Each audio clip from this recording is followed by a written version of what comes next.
Bienvenue à la 4e séance plénière. Mon nom est Linda Colette. Je présiderai la séance.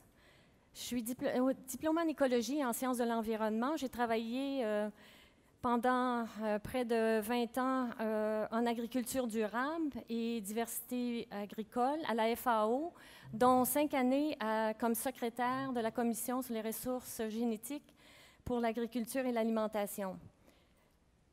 Je suis présentement conseillère à la chaire de recherche en droit sur la diversité et la sécurité alimentaire. Donc, je présiderai la session. J'espère que vous allez avoir un peu d'énergie parce que après un repas aussi copieux, ça peut peut-être être un peu difficile, mais on espère que le sujet va vous intéresser et que vous allez poser des questions par la suite pour montrer l'intérêt du sujet. Donc, cette séance plénière présentera des concepts et approches reliés à la conservation des ressources naturelles et principalement du matériel génétique. C'est un sujet très vaste et il a fallu évidemment faire des choix. Les 2 ateliers parallèles qui suivent complètent et approfondissent certains enjeux reliés à la diversité et à l'eau.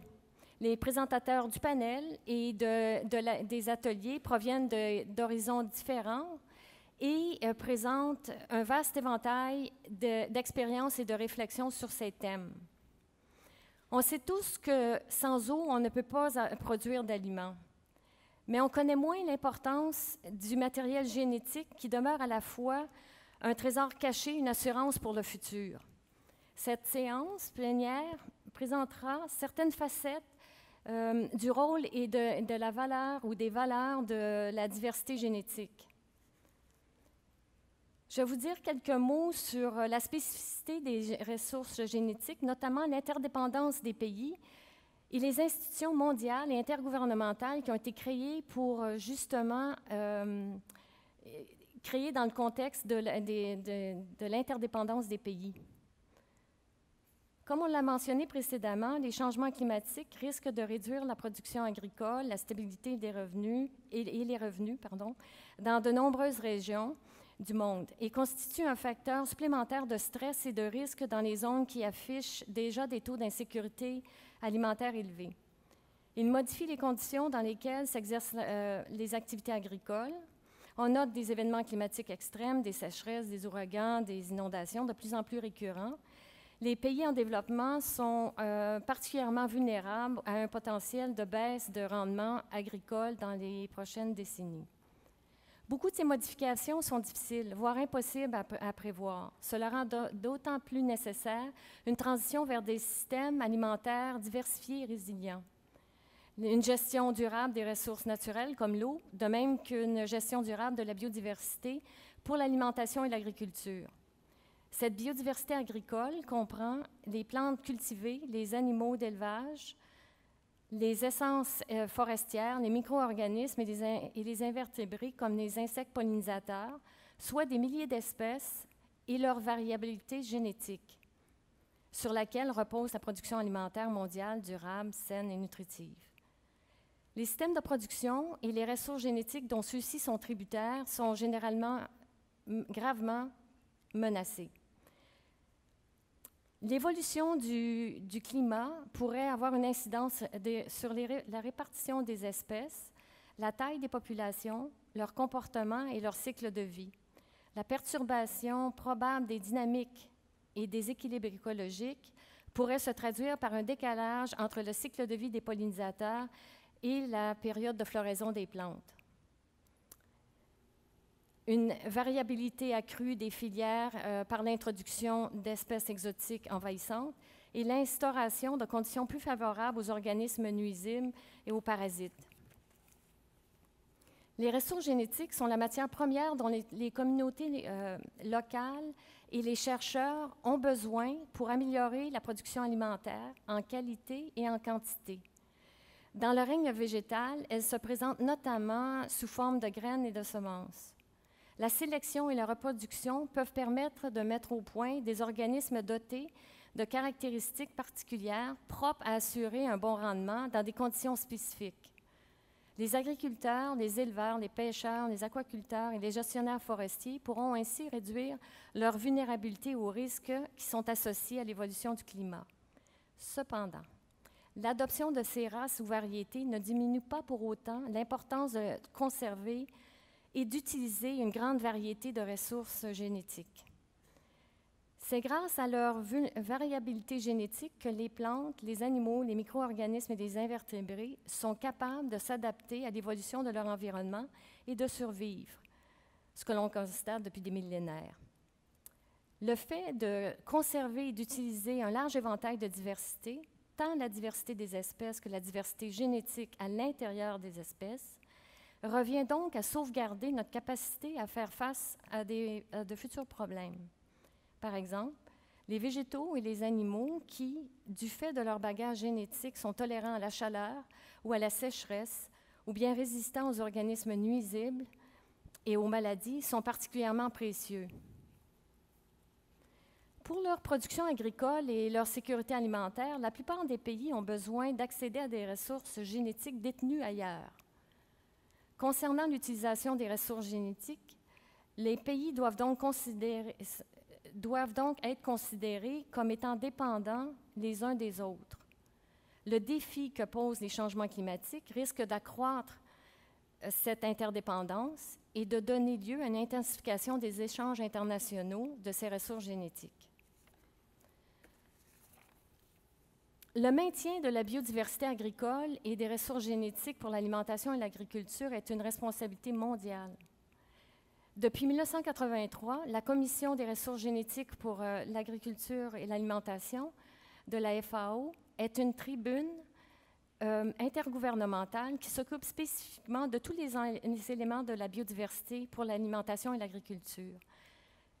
La Commission parvient à des consensus internationaux sur les politiques assurant la conservation et l'utilisation durable des ressources génétiques pour l'alimentation et l'agriculture et le partage juste et équitable des avantages découlant de leur utilisation. Elle a notamment adopté un programme de travail sur les ressources génétiques et le changement climatique, de même qu'elle promeut l'intégration des ressources génétiques et de la biodiversité agricole dans les programmes de nutrition et dans les programmes de sécurité alimentaire. Depuis sa création, elle a supervisé des évaluations de l'état du monde, des ressources génétiques et de la biodiversité pour l'alimentation et l'agriculture, de même que négocier des instruments internationaux tels le traité international sur les ressources phytogénétiques pour l'agriculture et l'alimentation. Les objectifs du traité sont la conservation et l'utilisation durable de ces ressources phytogénétiques et le partage juste et équitable des avantages découlant de leur utilisation, en harmonie avec la Convention sur la diversité biologique, pour une agriculture durable et pour la sécurité alimentaire.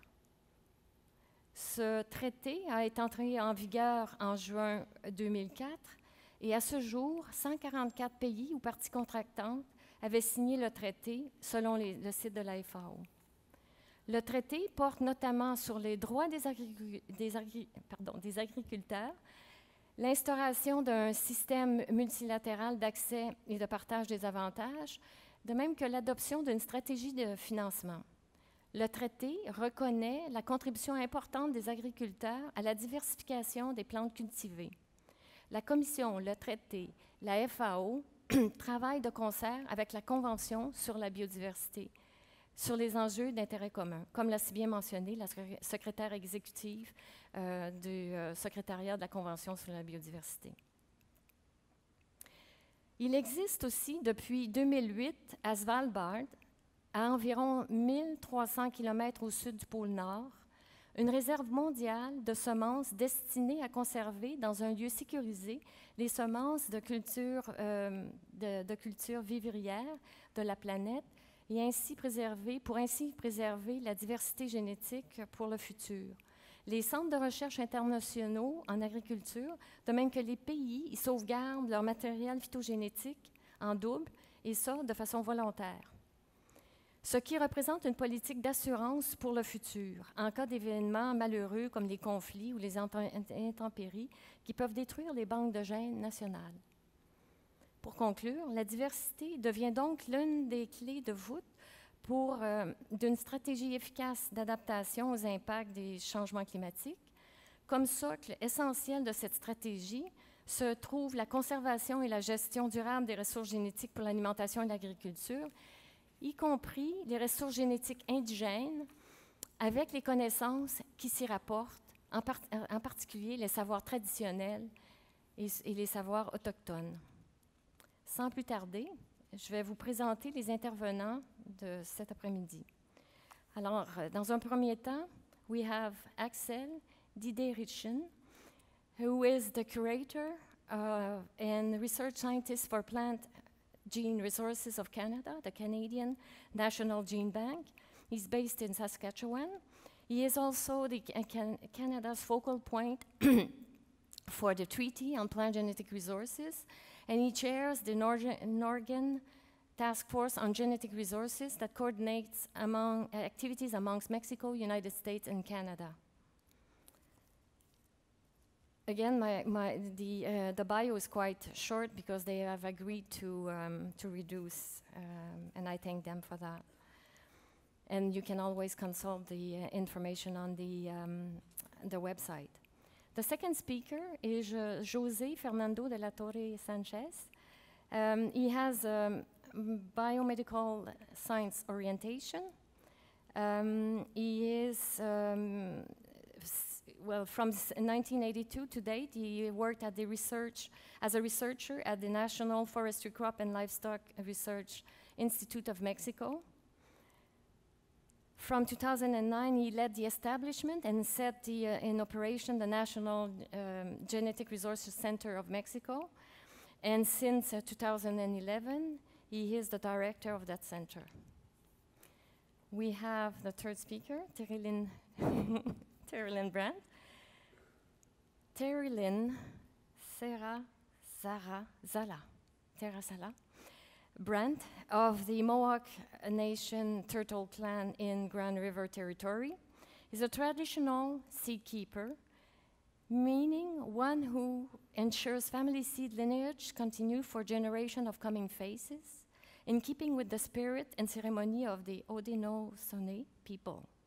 She is a lifelong gardener who was gifted with the spirit of her plant relations from a young age and was encouraged by the land's first sustainable experts, those who learn and continue to learn from Mother Earth.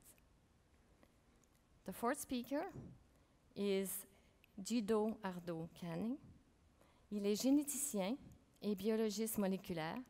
Ses travaux de recherche visent à préserver et exploiter la diversité génétique des espèces face aux aléas du changement climatique et pour répondre aux besoins croissants des populations. M. Ken explore aussi également l'adaptation au cours des 40 dernières années, les orientations d'atténuation en réponse aux prévisions climatiques d'ici 2050. Il est chercheur à l'Institut sénégalais de recherche agricole. Émile Frisson, tout le monde le connaît, je pense. Il faisait partie de la table précédente, la session précédente. Alors, en gros, il est membre du groupe international d'experts sur les systèmes alimentaires durables, IPES Food. Il a passé son entière carrière à travailler sur les biodiversités agricoles et les ressources génétiques. Il a été le directeur de Bioversity International de 2003 à 2013. Alors, avec cette présentation, on va commencer avec M. Axel. Si vous voulez venir. Merci.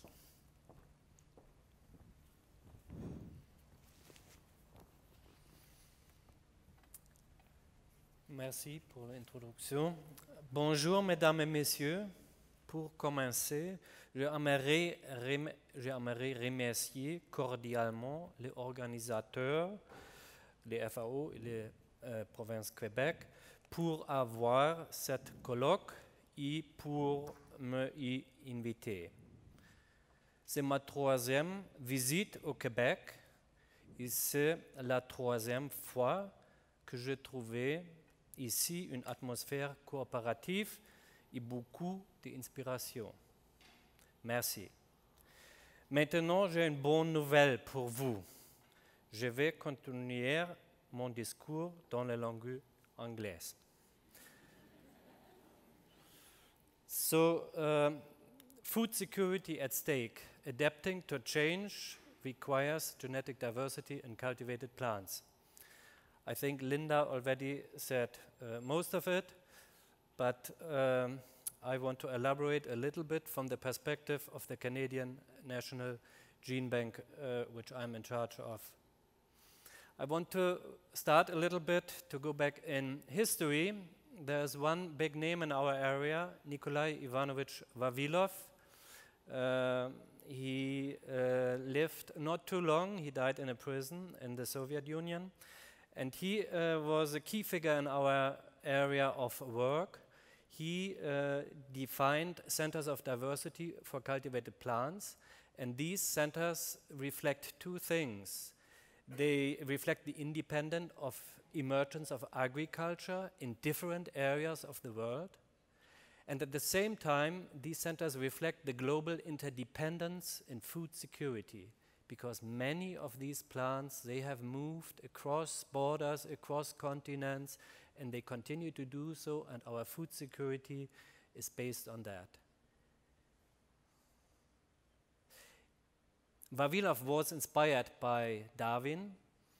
Darwin himself, when he started his two major works on the origin and species, his interest was triggered by looking at the diversity of cultivated plants and cultivated animals. That is sometimes overlooked. And that is what Vavilov also built on. But the problem we talk about has been recognized for a while. When was the relevance of plant genetic diversity for food and agriculture recognized? There were scientists already in 1890. There was a congress in Vienna where some gentlemen pointed at the importance of landraces as material for crop improvement. And in 1894, what is now the Russian National Gene Bank was started in St. Petersburg. That was still through Tsaristic times. It continued after the revolution. And in 1898, the USDA started a systematic registration of genetic resources that were introduced. So the problem of, or the relevance of this diversity was recognized early. Others pointed, Erwin Bauer, for example, in Germany, pointed at the wild crop, wild relatives. It's not new. We hear a lot about that recently in our area. 1914, he pointed at that. That was elaborated then by Vavilov later on with the centers of diversity. What was new then? The risk of losing landraces, of losing this diversity, that was recognized a little bit later.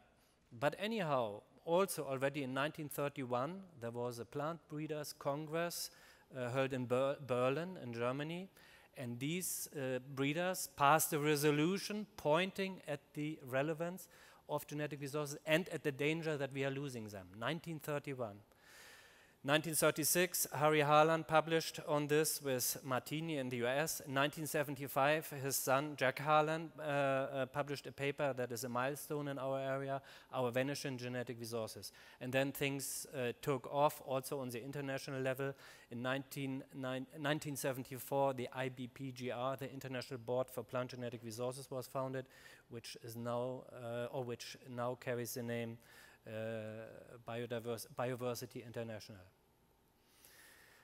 I also want to show three people that were then coined the terms genetic erosion and plant genetic resources.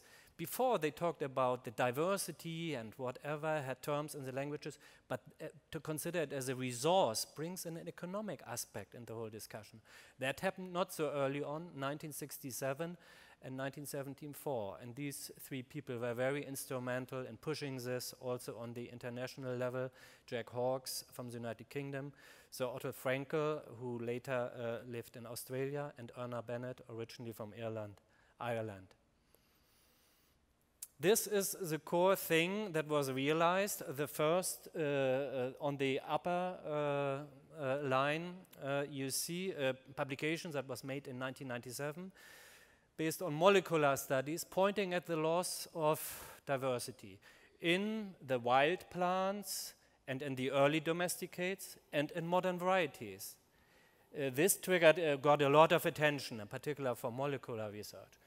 What I think this image does not show, if you go to the second, wild species, they must somehow have developed this diversity to start with. And the same with the early domesticates. They started maybe with one, you call it the founder effect, but then diversity evolved, developed.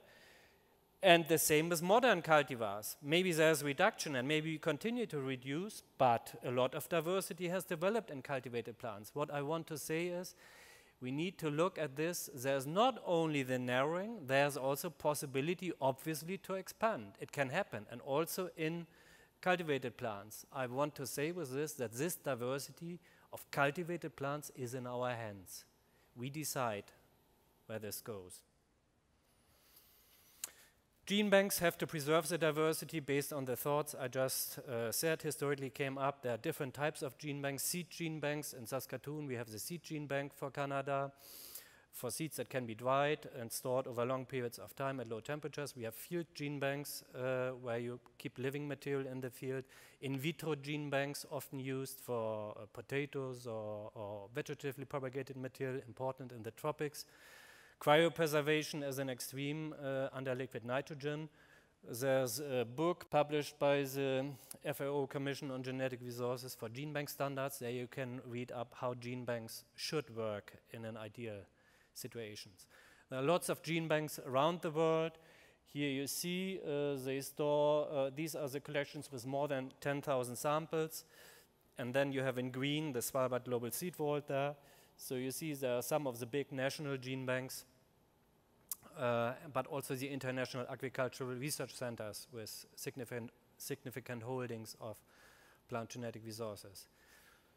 In Canada, we have 3 research centers of Agriculture Canada that work together. In Saskatoon, we have the seed germplasm. In Harrow, Ontario, we have fruit germplasm, mostly as field gene bank, a little bit as in vitro collection. And in Fredericton, New Brunswick, we have the potatoes, also as in vitro, and partly also growing them in the field every year.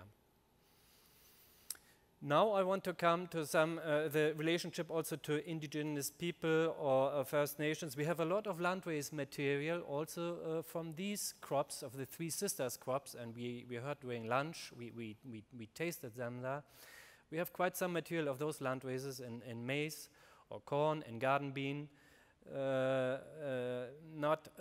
particular on maize, we have land races in the gene bank from Canada or the US. We have other material though, but and some of this material has also been refused into the Three Sisters project that is studying these more in detail.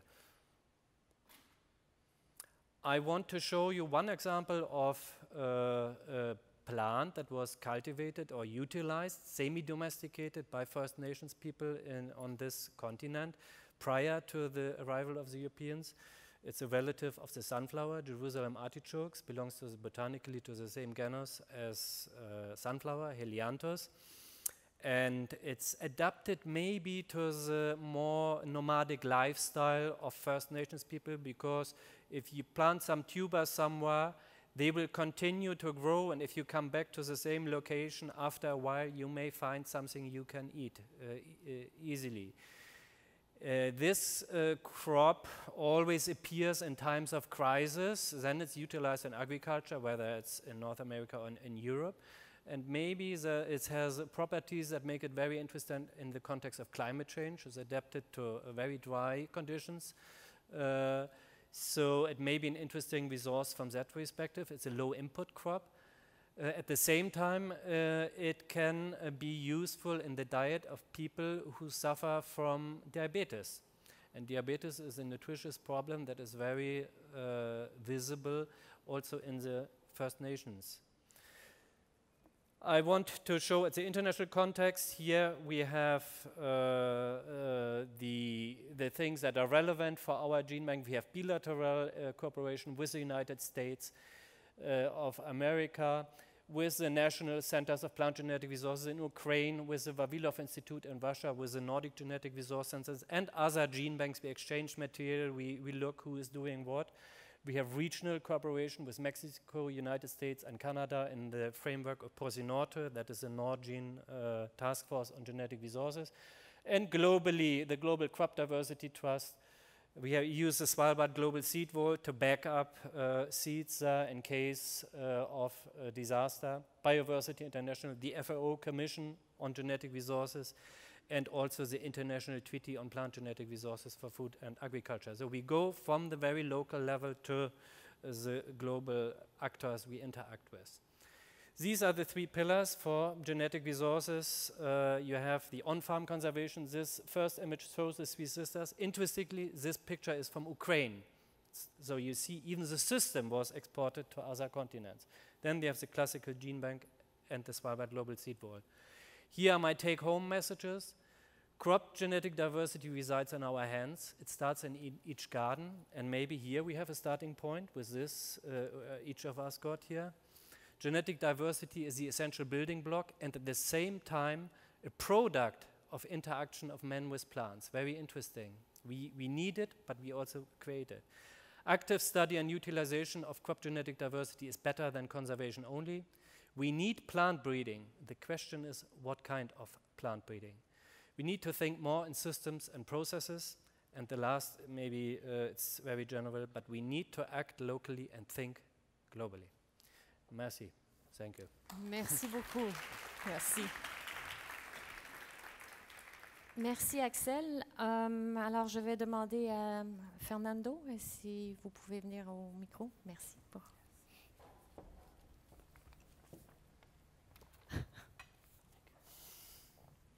Thank you. And a point my chronometer.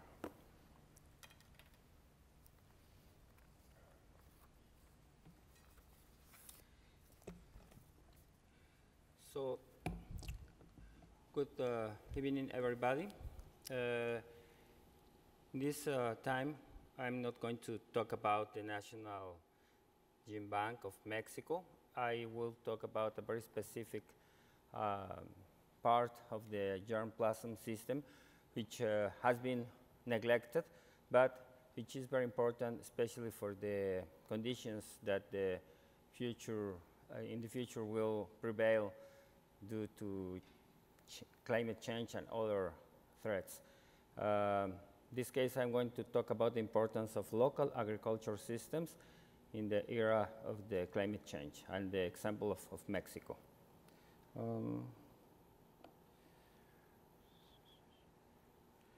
Which one is for forward? I think it's this. Okay. Thank you. Well, first of all, Mexico is a mega diverse country. We have only 1.5% of the emergent land in the world, but we hold 10% of the total biodiversity in the planet.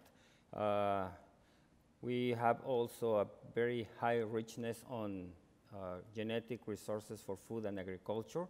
We have more than 100 species of plants which are widely used as a food sources in the world, like tomato, like avocado, and potato, and many others.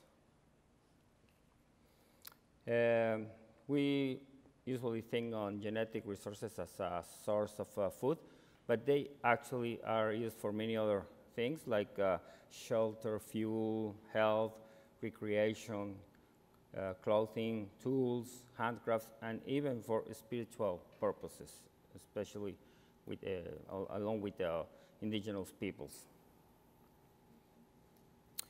However, Mexico is not, has not escaped of the situation of globalization, and many effects of the globalization are present in our country as well, like the monocultivation and the loss of diversity of important crops because the intensive production systems. As an example, at a global level, 61% of the energy that feeds humankind comes from only 3 crops: corn, rice, and wheat.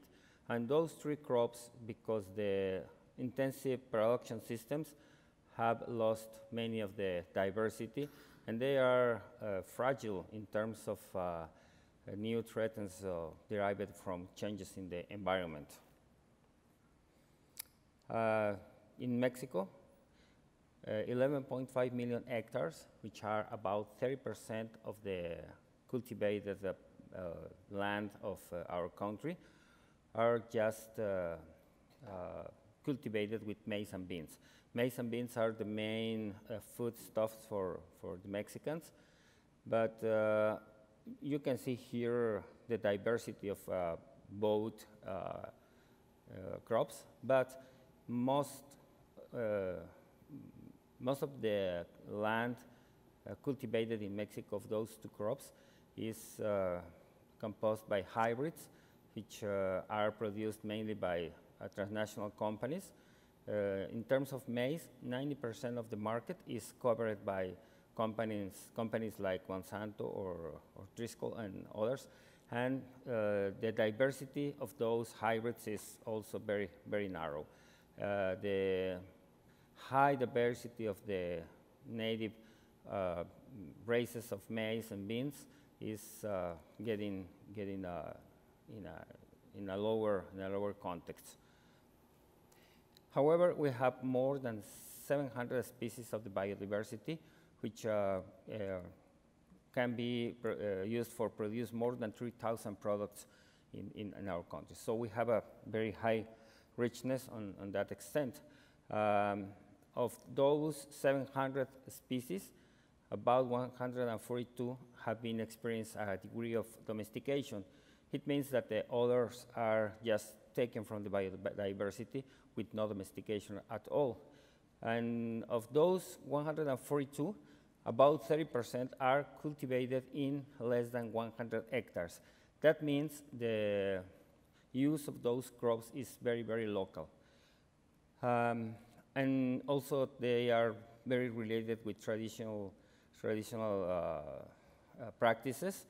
And those very local crops, along with other crops which are more widely used, but they are traditional in our country, such as maize, beans, squash, husk tomato, and peppers, have developed into local agricultural systems.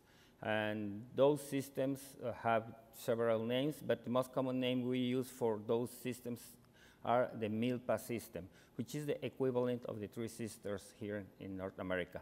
The Milpa system is usually known as a combination of maize with tomato or beans or squash, but with the addition of many, many other crops, which I will mention later. So local agriculture systems are characterized for being confined to a small part of the country, and they have deep relationship with the culture and traditional knowledge of farmers, especially indigenous peoples. Because the complementarity of the crops, the local agricultural systems are really a very smart systems for feeding people. They are a true option for fight hunger, poverty, and malnutrition, and for reasons I will mention after that. Well, and also because the high degree of diversity, they are also an option for fight the effects of climate change, because the resilience of those crops, because they are highly diverse and they can adapt to changes in the environment.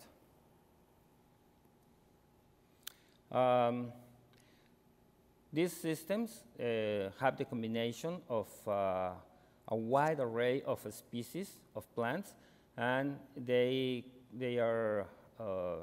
make a diet which is rich in energy, protein, and also outstanding sources of other micronutrients, phytochemicals, and other beneficial molecules that collectively provide a healthy diet. So those systems are really smart for nutrition of the people. And they are they are also friendly with the soil and the environment. They don't need huge amounts of fertilization or agrochemicals. Local agricultural systems are good practice for rural environments. However, they are under threat. And there are many, many threats for those systems. I mentioned some, like globalization, transculturation, the monoculture production, migration to urban areas of the people, rural poverty, rural malnutrition, etc. Well, the continuity of these systems is really in hands of for the producers in the small scale. They are the only people who can make those systems prevail and to pass them from generation to generation. However, the prevalence of those systems also depend on the support they can receive from the value chains. In other words, we have to make those systems to be sustainable, to be important, and to be profitable to make them prevail. And the best way to do that is to find the added values of those diets. So ex situ and in situ preservation of the genetic resources of those systems is central for the continuity.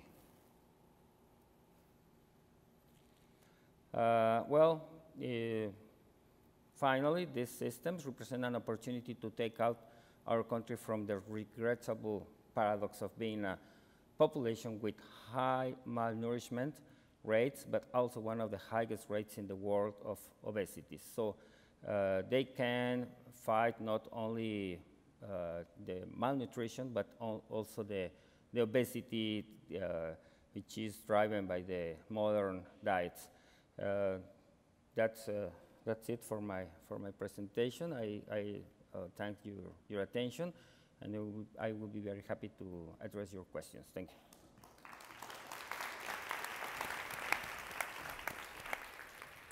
Thank you very much, Fernando, in keeping within the time. Thanks. Teralyn?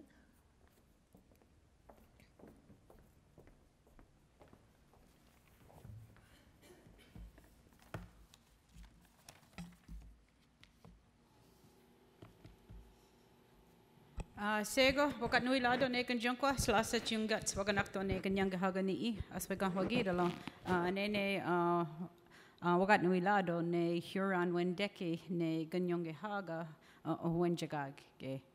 First, I'd like to acknowledge, thank everyone for allowing me to be here. I am Mohawk Nation person, and this is the territory, my sister territory, and to acknowledge that we are here in the land of the Ganyangehaga, the Mohawk Nation people, who we lost many of our ancestors right up on that hill, up there where they had the huge battle many years ago. And also to acknowledge the Wendeki Nation that is just a short distance from here, that I have visited and have friends there as well. So I think it's important that we always acknowledge the lands of the indigenous people, and I appreciate the fact that in the previous session I was in, it was the first session that I heard that someone acknowledged our land, and I was really appreciative of that. And so now that we're here and ready to start, I don't know where my presentation is, but it doesn't seem to be playing. Oh, there it is. Okay, I can't see it down there. Sorry. Behind me, you'll just see many, many slides, and those slides are all about my family and the way I live and the things that I do. And I just wanted you to have a flavor of where I come from and how it is that as an indigenous person in a so-called developed country, that how we're still trying to hold on to our practices from the ancient times. We need to acknowledge indigenous knowledge as being legitimate. Some people don't feel that it is on the level as Western science, but I don't even know if Western science is on the level of Chinese science or some of the Indian sciences, that are ancient and old. So we have to acknowledge that there's many kinds of sciences around the world, and I just want to acknowledge that we have this and we need this. We had prophecies, and that's the way what we call some of our ancient knowledge that comes to us. And for us, this whole concept of climate change comes about in terms of what we call, it's just a renewal process of Mother Earth. We understand that the Earth, even the way that, the plants and the people rejuvenate our skin, the Earth is rejuvenated. It rejuvenates itself. So we have to prepare for these times, and we know that this time in our teachings tell us that this is the time of the fire and the heat. and that this is the way that Mother Earth, because they say that she's cleansing, there's a lot of dirt she's got to clean out of her system. You know, in the same way that we look at volcanoes as being a negative, our indigenous people look at them and say, hey, that's cool. You know, the earth is cleaning the air for us, you know, and that carbon, all that stuff that goes up, that lava and things, it cleans up. So we look at things sometimes from a different perspective, and we need to understand that that's just the way it is, and we hope and we appreciate our way of knowing. And, you know, it's the way that my people understand things like dinosaurs. We didn't need anybody to tell us about an ice age and that dinosaurs exist, and we didn't have to argue about them because we know there were other times when the earth renewed itself. So as we go along, we understand these kind of prophecies and teaching from our indigenous knowledge. You've been learning about the Three Sisters. The Three Sisters is a planting method of the indigenous people of this land. But to make you understand that it goes a little deeper in that, we have what we actually call it's a wampum treaty. It's a teaching of our people of the Three Sisters that it's not the it is a planting method, but it goes in line with the society of our women, because there was a time when our women weren't getting along properly. They weren't listening to each other and supporting each other in the way that they should. So the teachings of the Three Sisters, when the Three Sisters were split up, how that they couldn't survive without the interdependence of each other, and which each talent each of those sisters brought. So from that knowledge, there was actually a wampum belt that has been created. Wampum belts are our oral history that are produced and written down. So this knowledge of embedded not just in the way we put the garden in, but it's embedded in our society and our structure. So understanding that, we need to also understand the wampum of what we call the dish with one spoon. And it's kind of similar to what the X had said earlier about, and it all deals with the fact that the plants and the animals don't know anything about called borders, right? They don't understand that. They go where they have to go or they're taken where they need to go. So we actually, as an indigenous people, have a wampum agreement. We created that before the European arrived here, that we created this wampum so that when our people were following the animals and we entered the territory of another nation, we were allowed to do that because the animal didn't know that it left the border, you know. So we understand that dish with one spoon means that everybody feeds from that one bowl. There's only one bowl, and we all have to put our spoons in there and take from that bowl. And the actual literal translation is a dish with nothing sharp, because we're not into spoons and things, but it means nothing sharp. So when you place your utensil into that bowl, you're not cutting anyone or harming anyone, but it's the whole fact that there's the bowl and we're all taken from it here on this earth. We all have to share in that one bowl. That's all that's there. We talk about the prophecies, and I hear a lot of things about the science here, and I'm learning of that, and it's, Days of Wallawaya, meaning like, you guys are driving me crazy, right? You know, and it's not that the literal translation of that word means you're stirring my mind, okay?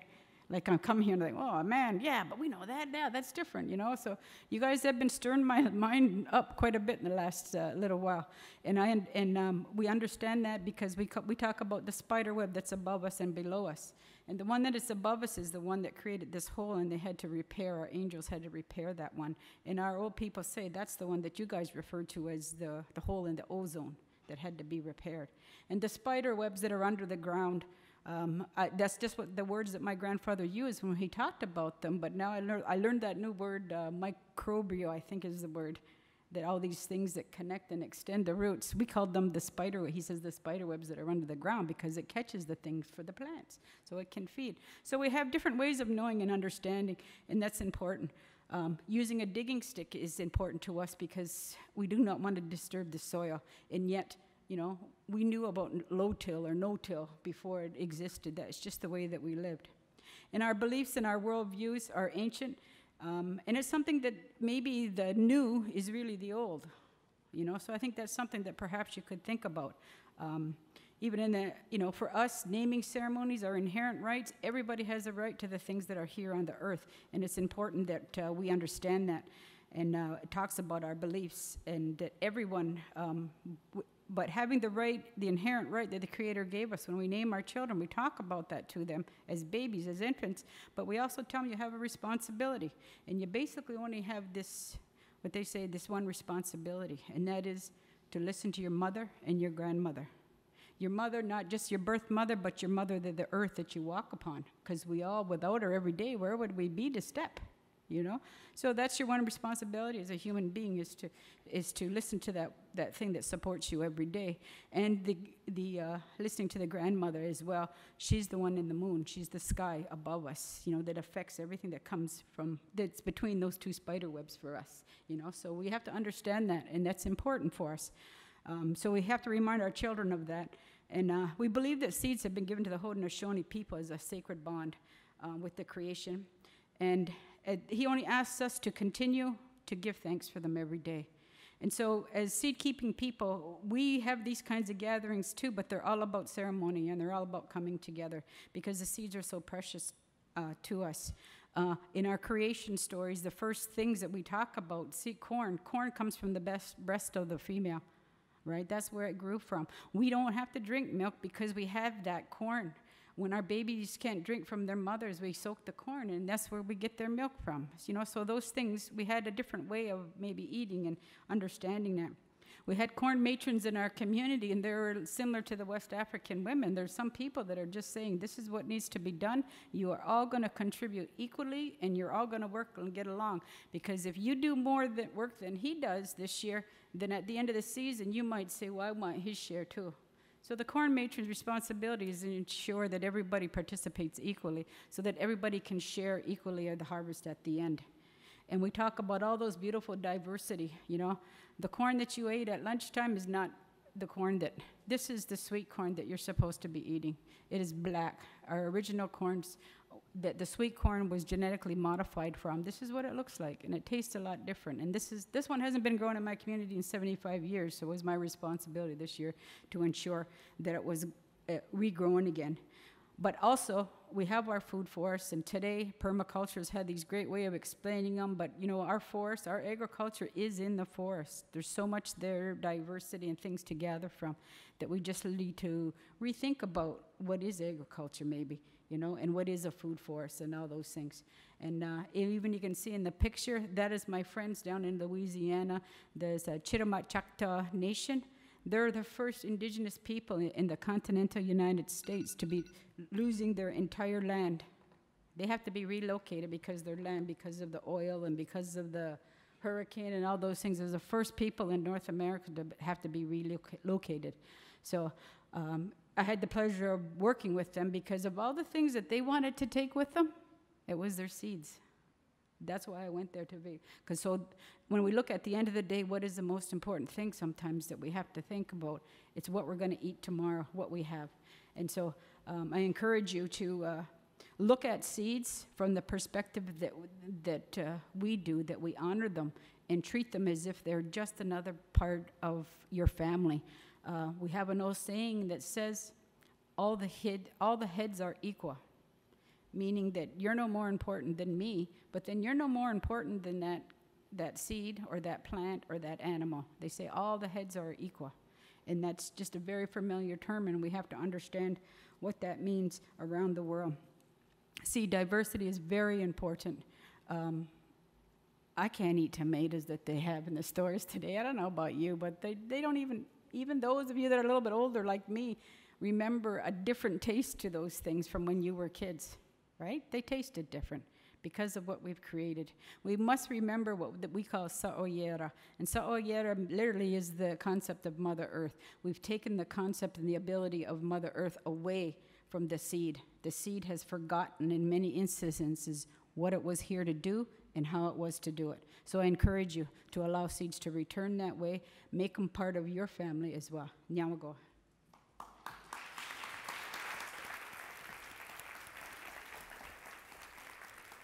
Thank you very much, Darilyn. Now we will have the next speaker, which is Dijo Can. Dijo, oui.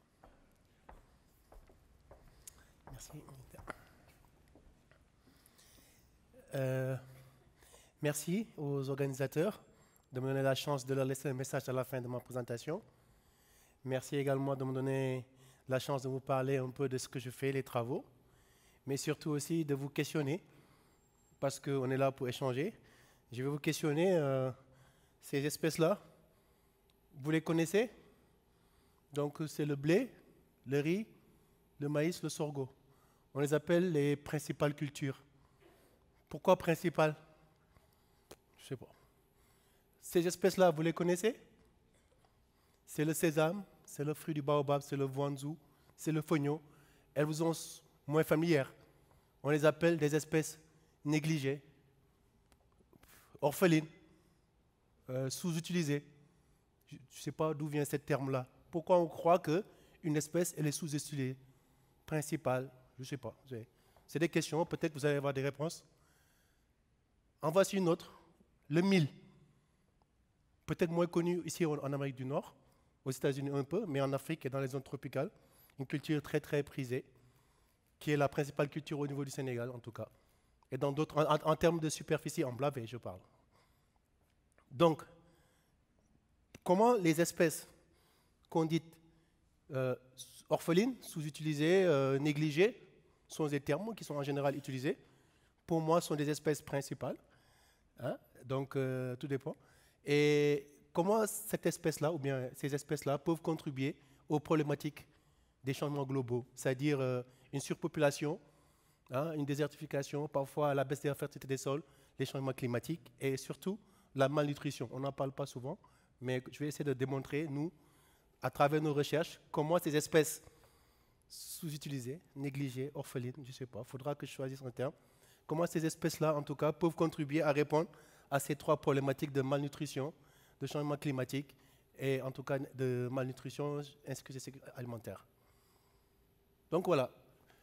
Je vais vous donner un exemple, parce que je ne peux pas donner toutes les espèces négligées. Je vais vous donner l'exemple du mil, Pennisetum glaucum. Et je pense, pas parce que j'aime bien cette espèce-là, pas parce que je travaille avec et qu'il y a une importance culturelle et ainsi de suite. C'est juste que je pense que c'est un bon exemple, hein, pour vous démontrer que ces espèces dites orphelines peuvent contribuer aux trois problématiques. Et je vais donner quelques exemples de notre recherche, qu'est-ce qu'on fait. Quand on parle des milles, en général, c'est plus vaste. Hein. Il y a plusieurs types de milles. Donc, Pennisetum glaucum, c'est juste une espèce parmi d'autres. Mais voici tout un ensemble de milles en français, ou milles, ça se dit. Pourquoi les milles? Donc, je vais utiliser parfois les milles, parfois le mille. Quand je parle des milles, c'est toutes les espèces. Parce que chez nous, il y a une importance au niveau traditionnel. Lorsque, par exemple, une femme va se marier, on va lui donner une sac de semences de mil à emporter avec lui. Et donc, voilà, c'est un patrimoine. Parce que c'est, comme j'ai dit, la première culture en blavet. Au niveau environnemental, c'est une espèce, une culture en tout cas, qui nécessite très peu d'intrants. Donc, on a parlé beaucoup plus d'agroécologie, alors que ça, c'est une culture qui demande très peu d'intrants, de pesticides ainsi pour faire la culture. Donc, ça peut être intéressant. Au niveau de la santé nutritive, vous allez voir que le mil est beaucoup plus nutritif que beaucoup d'espèces que nous mangeons. Hein? Nous aimons bien le riz, alors que le mil est beaucoup plus nutritif. Et c'est une espèce sans gluten. Je pense que ça peut intéresser beaucoup de gens. Hein? Donc, vous allez voir les propriétés physiques. Et moi, en tant que chercheur, ce n'est pas parce que j'aime fouiller, mais c'est une espèce qui n'avait pas beaucoup de ressources pour pouvoir faire des études en génétique, parce que je suis généticien à la base. Donc, j'ai trouvé ça un peu intéressant, parce qu'au niveau du blé, il y a beaucoup de ressources, au niveau du riz, du sorgho, et ainsi de suite, mais le mil, il n'y avait pas grand-chose. Donc, pourquoi le mil aussi? Parce que, comme j'ai dit, c'est une espèce qui est beaucoup plus riche que le riz, que nous aimons bien. Nous mangeons le riz à chaque plat de midi. Alors que le mil, en général, est donné aux enfants, parfois aux femmes, alors qu'il est beaucoup plus riche que le riz. Donc, il serait intéressant, en termes de stratégie, de penser à donner du mil aux enfants à bas âge, de 0 à 5 ans, pour leur développement, aux femmes allaitantes, parce que c'est très, très riche en éléments essentiels, en minéraux, en fer, en calcium. On cherche souvent des solutions de faire de la biofortification, apporter des éléments. Une femme ici enceinte, en Amérique du Nord ou en Europe, moi souvent en général, on donne des compléments de fer. Moi je dirais, chez nous, on pourrait donner en tout cas certains types de variétés de mil qui sont très riches en fer. Ce serait beaucoup plus intéressant et nourrissant. Donc pour vous donner l'exemple, entre le mil et le riz, vous pouvez voir qu'il y a un avantage en tout cas à manger le mil plus que le riz. Par contre, c'est une culture qui a beaucoup de contraintes, mais qui offre également des opportunités. Les contraintes, parce que c'est souvent cultivé dans des zones secs, arides. Donc, pensez un peu au changement climatique, rareté des pluies, variabilité des pluies, hausse des températures. Alors qu'on a une culture qui pousse dans ces zones secs et arides.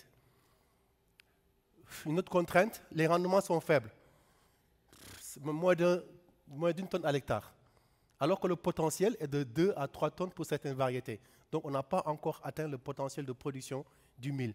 Pourquoi? Parce que dans les zones où on cultive cette espèce-là, les sols sont pauvres, ou bien parfois les agriculteurs n'ont pas la technicité ou n'utilisent pas en tout cas les pratiques culturelles qui accompagnent la culture, ce qui fait que les rendements sont faibles. Donc il serait intéressant, je donne l'exemple par exemple ici, si on doublait la productivité du mil, on passe de 1 tonne à 2 tonnes pour 100 millions de personnes. Pensez-vous qu'on peut contribuer, en tout cas ne serait-ce pas de façon significative, qu'on va contribuer ne serait-ce qu'un peu à l'augmentation de notre productivité agricole et donc à la sécurité alimentaire. Donc c'est une question encore que je vous laisse, c'est à vous de me dire. Donc que fait notre recherche? On s'intéresse beaucoup aux espèces sauvages apparentées du mil. Pourquoi? Parce que ces espèces-là poussent dans des zones très secs, dans le désert au nord. Voici le mil sauvage et le mil cultivé. Ces espèces sont retrouvées dans le désert. Donc, dans leur potentiel génétique, ils ont certainement ce qu'il faut pour résister à certaines hausses de température, à des pauses pluviométriques. Et donc, il serait intéressant de visiter leur génétique pour voir quels sont les traits génétiques qu'on peut introduire encore à nouveau dans l'espèce cultivée, puisqu'on l'a déjà fait. Donc, il serait intéressant de le faire. Là, c'est l'exemple en point rouge où on retrouve le mil sauvage. Donc, peut-être qu'il y a encore des traits génétiques qu'on peut retrouver au niveau du mil cultivé, un peu plus en bas, en zone sahélienne. On utilise également des nouvelles approches de génétique, de séquençage pour pouvoir faire ce travail-là. C'est des choses, c'est des réalités. Vous pouvez voir les publications que nous avons. Juste pour vous montrer également la diversité du mil. Certains vont cultiver le mil pour des épis beaucoup plus courts et des épis beaucoup plus longs avec la forme, la couleur. Pourquoi j'ai donné un exemple ici? C'est pour dire que la sélection humaine a beaucoup joué dans l'adaptation de ces espèces-là donc aux conditions environnementales. Juste pour vous donner une anecdote, souvent les femmes ils choisissent les épis les plus courts et les hommes choisissent les épis les plus longs. Vous savez pourquoi? Pour des considérations juste, quand les hommes prennent les épis au niveau du champ, c'est plus facile pour eux de faire un gros tas avec les épis longs et de le porter sur le dos et de l'amener pour que la femme brise les épis longs, pile. Donc la femme préfère prendre des épis déjà courts, elle n'a pas besoin de briser les épis longs. Donc tout ça, ça joue dans la sélection variétale qui est faite donc par les paysans, les agriculteurs. Ce qui fait qu'on a une grande diversité au niveau de ces espèces-là. Je ne vais pas vous donner le tournis. Par rapport au changement climatique, on distingue 2 types de mil. Le mil qu'on appelle précoce et le mil qu'on appelle très tardif. C'est dû à la photopériode. Et donc, il y a également des déterminants génétiques. On a remarqué au niveau du Sénégal que le mil tardif revient au niveau des cultures. Pourquoi? Parce que dernièrement, avec les changements climatiques, effectivement, la période des pluies s'est décalée, mais on reçoit parfois beaucoup plus, la quantité d'eau qui est reçue dans une période est beaucoup plus importante que si elle était étalée. Du coup, les agriculteurs ont ressorti les semences du mil tardif et ont commencé également à le cultiver à nouveau, alors qu'ils avaient complètement délaissé cette variété il y a encore quelques années. Donc, on est en train de suivre donc, le flux d'échange de ces semences-là entre les agriculteurs pour essayer de comprendre est-ce que c'est quelque chose qu'ils avaient gardé, qu'ils avaient abandonné, ou est-ce que c'est une adaptation par rapport aux variations climatiques. Je vais aller vite. Combien d'entre vous également sont au courant que le génome du mil a été séquencé? Non? Ok, ça a été séquencé, c'est publié dans Nature Biotech. Pourquoi je vous dis ça? Parce que si c'était une espèce comme le blé, le riz, vous allez être au courant. Parce que c'est le mil, vous n'êtes pas au courant. Donc je vous encourage à aller lire ce papier qui est publié dans Nature Biotech pour essayer de comprendre pourquoi le séquençage de cette espèce-là est important et comment ça peut contribuer à l'atteinte des 3 objectifs qu'on s'est fixés, c'est-à-dire combattre la malnutrition, s'adapter au changement climatique, également, en tout cas, contribuer au développement des sociétés. Donc, ce sont les résultats donc, du génome. Là, c'est la sélection que je vous parlé tout à l'heure entre hommes et femmes pour les épis. Et donc, je vais peut-être arrêter ici et vous donner le message de fin. Je vous ai dit que le mil, c'est une culture qui n'avait pas besoin de beaucoup d'intrants. Donc, il serait intéressant en termes de pratiques agroécologiques, de favoriser, en tout cas, d'encourager cette culture et essayer de doubler la productivité par des pratiques culturelles adaptées. Le message que je vais laisser donc aux organisateurs, je vous ai posé des questions. D'où vient cet terme orpheline, négligé, sous-utilisé, je ne sais pas. Je ne sais pas, hein, en 2013, il y a eu l'année internationale quinoa. En 2008, je crois, il y a eu pommes de terre. Je propose aux organisateurs FAO aussi, pourquoi pas 2018, l'année internationale du mil, pour essayer de favoriser et contribuer aux 3 problématiques: malnutrition, sécurité alimentaire, changement climatique. Je vous remercie. Merci. Merci beaucoup. Merci beaucoup. Maintenant, on passe au dernier présentateur, Émile Frison, que vous connaissez déjà. Merci Linda pour l'introduction. Est-ce que je peux avoir la présentation? Donc, je vais vous parler un peu d'un complément des systèmes alimentaires durables et résilients. Pourquoi ils requièrent plus de diversité génétique? Ça s'inscrit dans ce que j'ai déjà dit ce matin, que si on veut une transition vers des systèmes alimentaires durables, il faut repenser plus fondamentalement l'approche qu'on a vis-à-vis de l'agriculture, comment on produit les aliments, mais aussi comment on les transforme, commercialise et les consomme. Donc il faut vraiment penser ça dans cet esprit plus large. Alors, la diversité est vraiment essentielle, comme on l'a déjà entendu, et elle deviendra de plus en plus essentielle parce qu'elle ne contribue pas seulement à l'augmentation des performances au point de vue rendement, mais va jouer un rôle essentiel dans l'adaptation au changement climatique, en assurant une plus grande résilience, en améliorant la diversité et la nutrition, et en maintenant également un équilibre socio-économique dans les communautés agricoles qui attachent de l'importance aux diverses espèces, y compris les espèces sous-utilisées, comme l'a dit mon collègue. Cette diversité est menacée principalement par la simplification des systèmes agricoles de par le monde. Les modèles de monoculture deviennent de plus en plus importants et il y a une perte d'espèces et de variétés traditionnelles. La plupart des efforts d'amélioration se concentrent sur simplement quelques espèces et il y a une plus grande privatisation de la recherche également qui se fait seulement sur quelques espèces. Mais également les échanges entre agriculteurs de diversité, qui est très important pour le maintien de cette diversité, se trouvent contraints de plus en plus par des législations restrictives. Alors, on a entendu déjà parler de la conservation ex situ dans des banques de gènes, ce qui est quelque chose d'important pour assurer la disponibilité à long terme. Il y a énormément de matériel qui est maintenu dans un grand nombre de banques de gènes.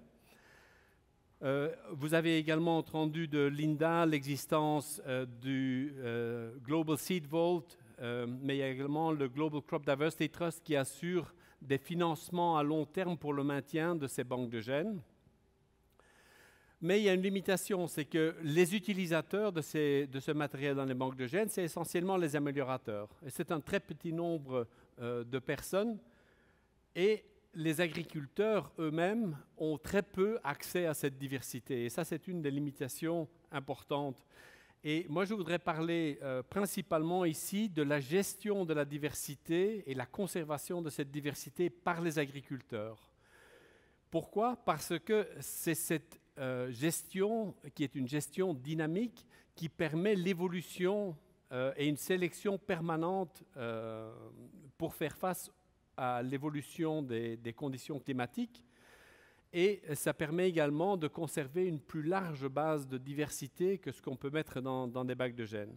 En effet, sans cette conservation dynamique et qui permet l'évolution avec les changements de l'environnement, on risque d'avoir un système de conservation tout à fait statique qui perd cette capacité d'adaptation. Malheureusement, il y a très peu d'investissements qui sont faits dans ce type de conservation et pour soutenir les agriculteurs dans cette fonction importante qu'ils ont à maintenir cette diversité.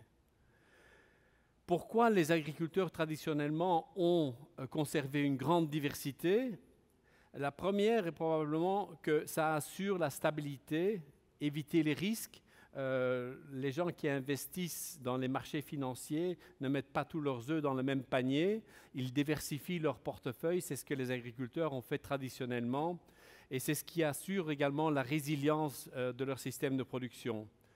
Ça permet l'adaptation à la variabilité des environnements et c'est très important dans les environnements marginaux où la plupart des gens pauvres vivent.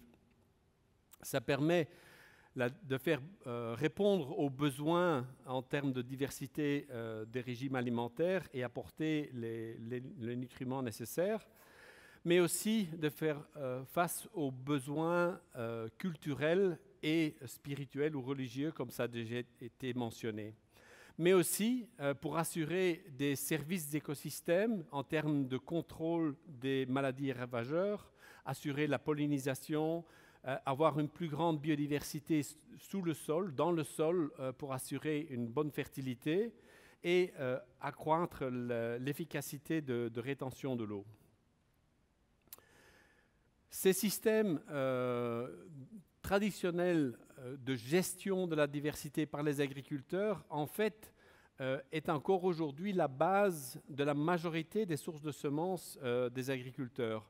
On considère qu'au niveau mondial, environ 3/4, voire 70% des semences sont obtenues à travers des systèmes semenciers gérés par les agriculteurs, des échanges entre agriculteurs, des achats sur le marché, etc. Et seulement une trentaine de pourcents viennent de semences commerciales.